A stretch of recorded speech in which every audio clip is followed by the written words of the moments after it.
to go with Jim. 12 p.m. Eastern. Back at the hotel, Jim and Claude order hamburgers by room service.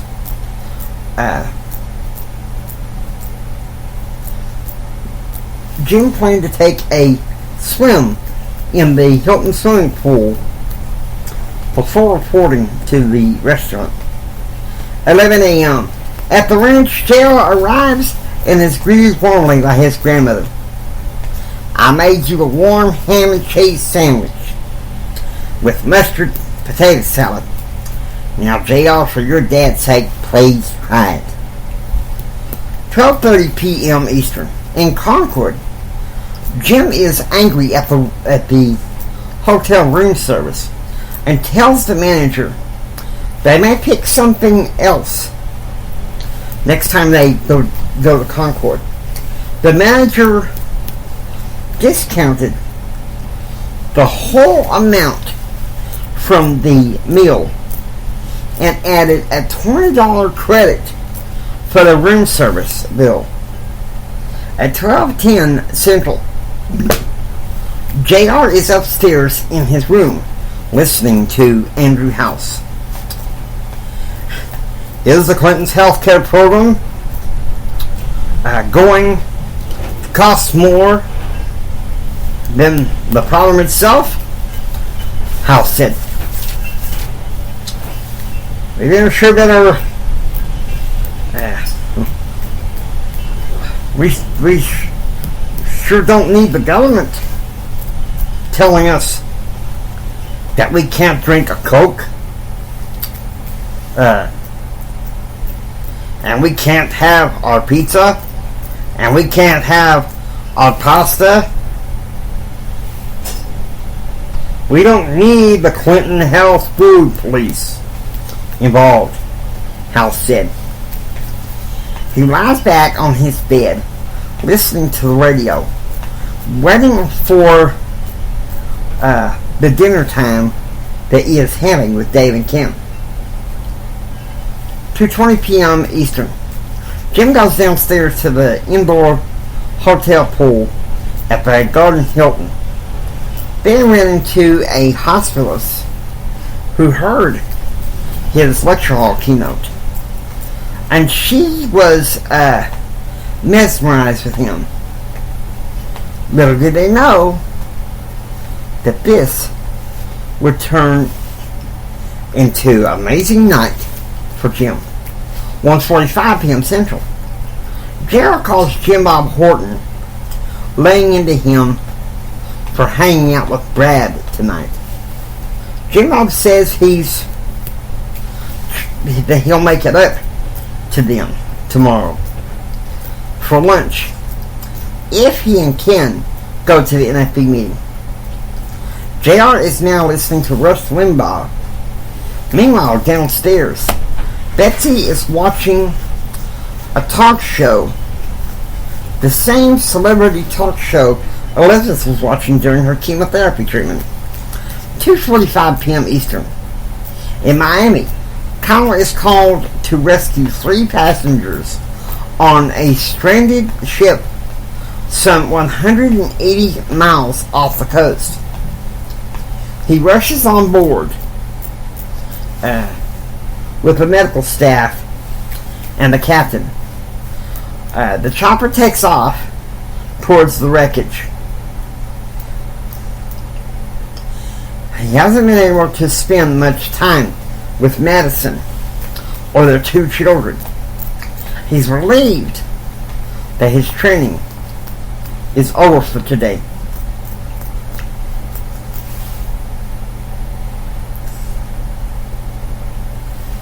"4 p.m. Central. JR's car stops at Dave Smith's aunt's house. "Okay, let's go," Dave said, getting into the car. "Good to see you, man." 5 minutes later, the car stopped in front of Ken's house. "All right, finally," Ken said, getting into the car. "Let's go have a good time." "Isn't this nice?" JR said. "Yeah, I have to submit, I haven't seen the three of us together in quite a while," Dave said. Well, if it wasn't for JR, this wouldn't be happening, Ken said. You think I'm going to leave you at the mercy of hanging out with Brad and Jim Bob? I don't think so. So far, JR, you're the coolest friend I've had from prep school. They drove to Pinocchio's Pizza for dinner. 8:40 p.m. Central. Back in the car, they continued their conversation they had in the restaurant. I tell you, JR is like a loyal Chihuahua puppy, Ken said. Prep school friends just come and go, but not J.R. Hendrick. When most of your prep school friends turn into snobs, someone like Ken is further trustworthy. Very loyal, J.R. said. If you guys can get past the prep school image, I tell you, the two of you are a good time. 8 p.m. Eastern. At the Hilton Garden Hotel ballroom in Concord, Jim is giving his keynote where he gives his story on how he used the mid-60s to make a fortune in oil and become a genteel rancher in the late 70s. He talks about Kyle's service to his country and JR's interest in public affairs. At least 40 students from SNHU were in attendance. 9:05 p.m. He's playing both sides. Back at the ranch, JR and Ken continued their conversation. He's playing both sides again, Ken said. Needless to say, Brad is not taking us to the NFB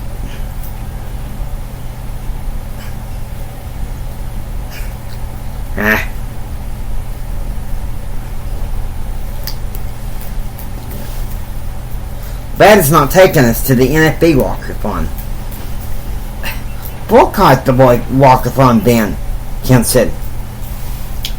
I heard Dave Smith is coming back to town next weekend. So, we'll just have more fun with him. Compared to Brad, he's been a good time. Meanwhile, the phone rings. It's Jim Bob.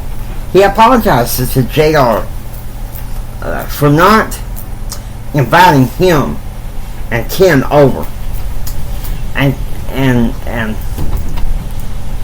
saying that he can begin to understand Karen and Brad's side. JR says it's getting to the point that he can no longer play as peacemaker between Ken, Karen, and Brad, and that Karen and Brad shouldn't force him to pick a side.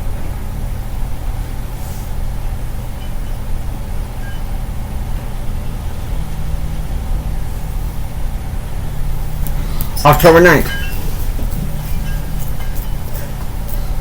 4:40 a.m. Eastern.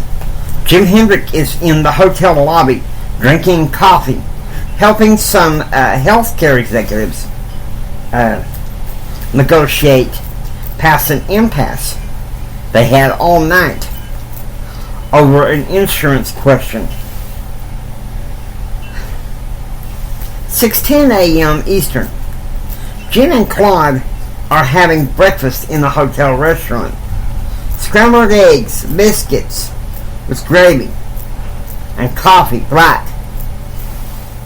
Jim had been drinking last night at the banquet. 8:30 a.m. Eastern. Jim gets into a rental Lincoln town car to drive straight to the New Hampshire State House. He can't wait to meet Congressman Bob Smith in the conservative Democratic, he's a conservative Democratic congressman from New Hampshire who arranged an appointment with him. 9 a.m. Eastern. At the New Hampshire State House, Jim is meeting with Congressman Smith.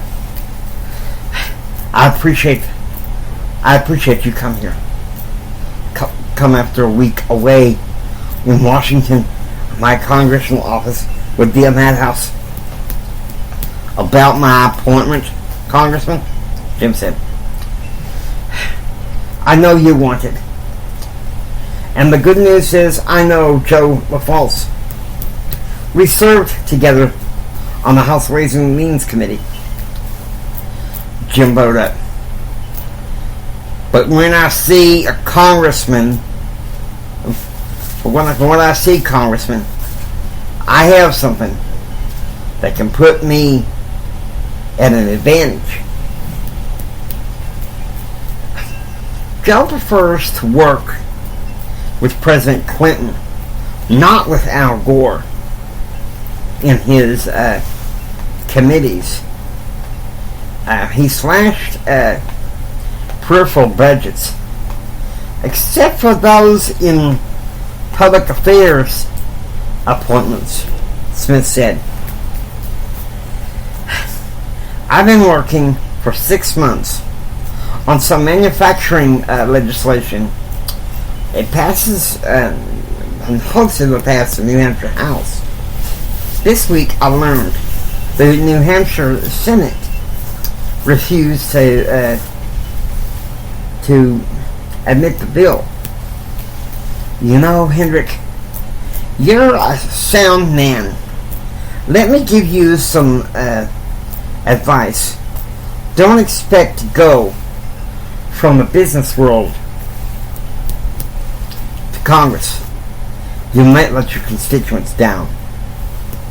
8:30 a.m. Central.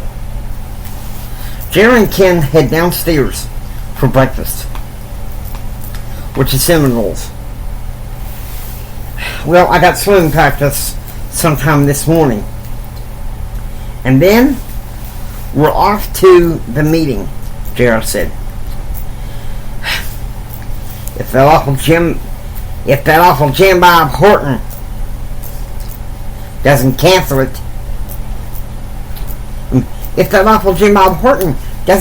it, Ellen Smith said. J.R., you know your granddaddy said, if that awful Jim Bob Horton doesn't cancel it, Elizabeth Swain said. J.R., you know your granddaddy said that the Hortons are crazy people. A.B. Horton wanted to hang out with your mama, but we said no. Come on, Mama. A.B. Horton was a memory. I only chased him around until I found out that he was married.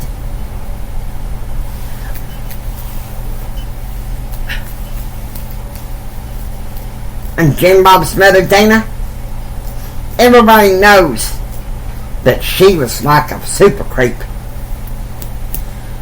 Ken spoke up. Yeah, I remember at Alamo Prep. He said that his daddy put him in prep school so that his mother wouldn't have access to him during the day. He said that daddy had to pick him up and take him to school because his mother wanted to kill him when he was 15. 9:30 a.m. Central. Jerry and Ken go swimming together in the Ranch's indoor swimming pool. 9:30 a.m. Eastern. In Washington, D.C., President Clinton is on the phone with Deputy White House Chief of Staff Harold Ickes. Well, Mr. President, I hate to